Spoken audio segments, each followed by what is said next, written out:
بہت بڑی طاقت بنیں گے آپ اگر آپ کو سہنا آ گیا اور برداشت کرنا آ گیا. چونکہ جب آپ برداشت کرتے ہیں نا تو اندر میں ایک طاقت پیدا ہوتی ہے.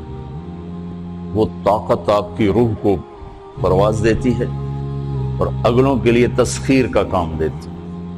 اور اگر آپ پھٹ گئے تو بم کے پھٹنے سے کیا ہوتا ہے؟ تباہی آتی. جب آپ پھٹیں گے یا میں پھٹوں گا تو معاشرے میں تباہی آ جائے گی.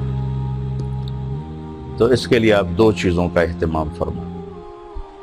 ایک اپنی زبان کی حفاظت فرمائیں. آپ اس 400 کے معاشرے میں کوئی غیبت کرنے والا نہ ہو، کوئی جھوٹ بولنے والا نہ ہو، کوئی کسی کو طنز کرنے والا نہ ہو، تانا دینے والا نہ ہو. ایسی بات جو کسی کے دل پہ جا کے چوٹ مارے اس سے آپ اپنی زبان کو صاف کر لیں.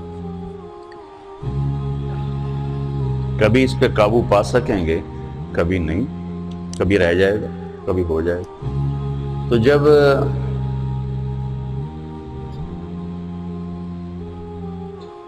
ہاتھ سے نکل جائے بات تو پھر اللہ نے ہمارے لیے توبہ کا دروازہ رکھا ہے. 2 نفل پڑھو، اللہ سے معافی مانگو، جس پر زیادتی ہو اس سے جا کے معافی مانگو. اس سے آپ کی مزاج میں ٹھہراؤ آ جائے.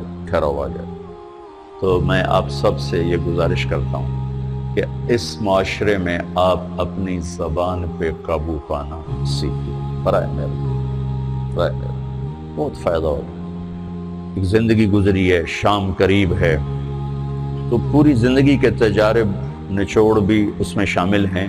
اور تجارب نچوڑ کو گولی مارو اور دیوار پہ ڈال دو. میرے نبی کا فرمان اس کے لیے کافی ہے کہ آپ نے فرمایا کہ 2 چیزوں کی ضمانت دے دو، میں جنت کی ضمانت دیتا.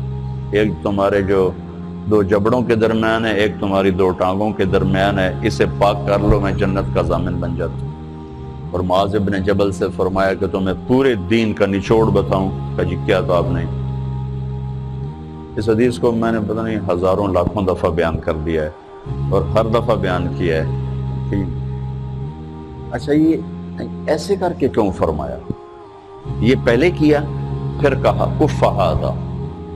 اور کہا کس کو ہے؟ جن کے بارے میں آتا ہے کہ اس امت کے علماء کا جھنڈا قیامت کے دن معاذ بن جبل کے ہاتھ میں ہوگا. اتنے بڑے ہوگا. 18 ہجری میں انتقال ہوا. 1434 ہجری میں اردن گیا تو ان کی قبر سے خوشبو آ رہی تھی. 1400 سال گزر گیا، ان کی قبر سے خوشبو کا آنا بند نہیں ہوا. اتنے بڑے آدمی کو کیسے سمجھایا؟ بچے کی طرح. معاذ اس زبان پہ قابو.